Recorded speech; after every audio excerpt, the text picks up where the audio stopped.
Welcome everyone to our first open art critique. My name is Daniel Folta with evolveartist.com.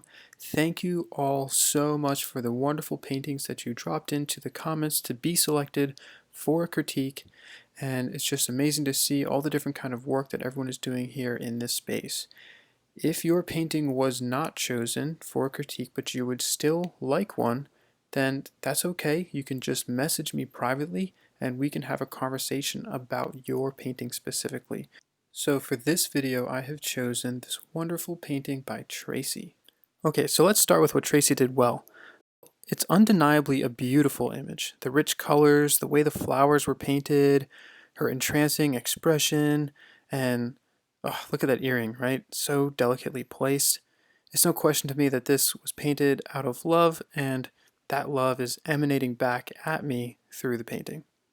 Now, from a technical point of view, in making this a more realistic painting, there are some improvements that could be made.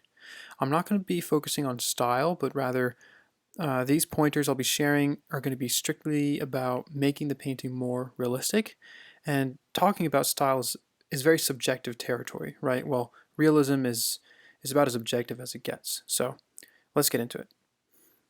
We're going to look at this through the evolve method. So evolve teaches that there are three moving parts: values, edges, and color. Values are how light or how dark something is. Edges are how soft or sharp those values bump up against each other. And color is color. Color is amazing. I couldn't begin to define what color really is. But moving on from there, the most important of these three is values. So that's where we're going to begin. It's easier to see values when we put the image in grayscale, so I'll do that here. So now we can no longer make distinctions between things using color.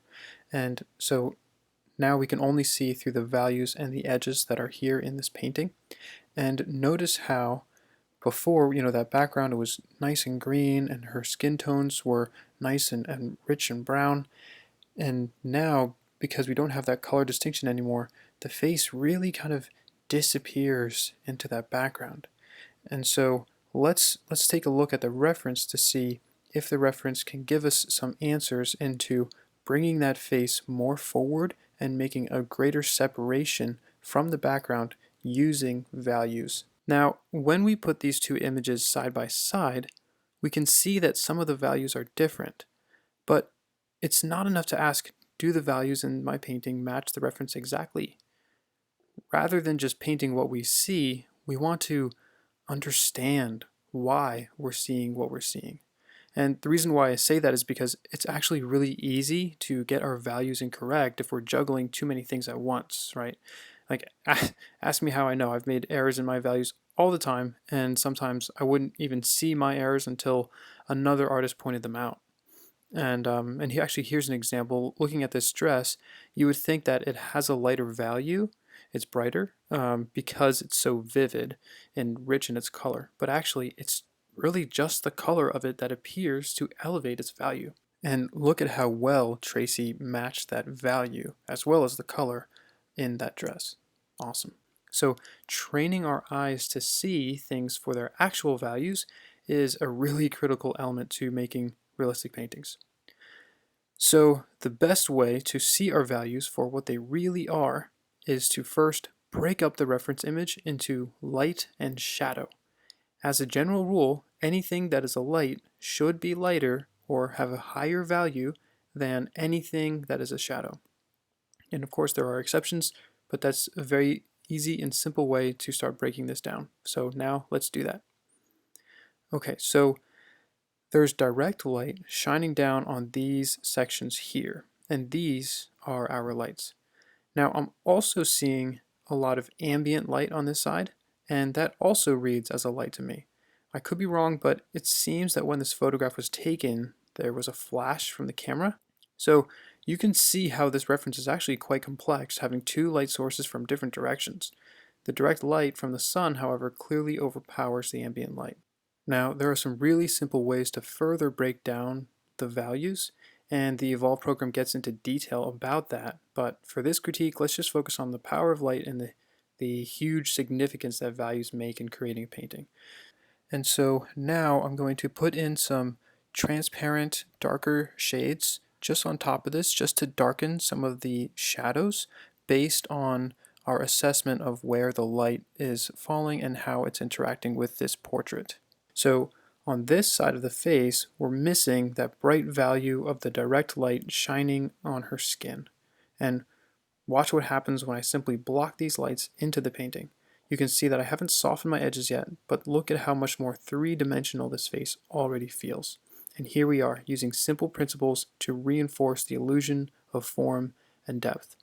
So you can see that even though I haven't gone into a whole lot of detail about getting all of the proportions completely correct, she's already starting to look even more like our reference here, it's started to take on this very three-dimensional feel.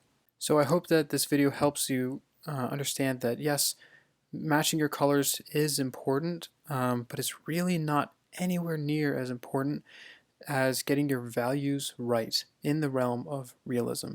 And it's really values and also edges, which I haven't really gotten into here, that create that depth, that form, that sense of three dimensions as the light is interacting with a three-dimensional object.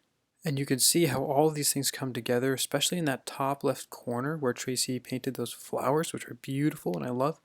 It's where, you know, the flowers in the back there, they have softer edges, they have muted values, the colors of them are more closer to the green in that background. And then as the flowers that are more in front come forward, they have brighter values and they have sharper edges, and their colors are so beautiful and rich, and it's just creating this impression of light just dancing along these flowers and really adding to the beauty of the entire painting. Love that. So this concludes our first open art critique. Tracy, I'm going to send you a message to make sure that everything that I shared here is really making sense with you, and we can continue to talk about your painting if you have any questions about that. And for everyone else, let's show Tracy some encouragement for the wonderful painting that she did. And you can stay tuned for our second open art critique, and I will make a separate video later. And in that separate video is where you'll be able to drop in your painting to be selected for our next critique. All right, thank you everyone, and have a wonderful weekend.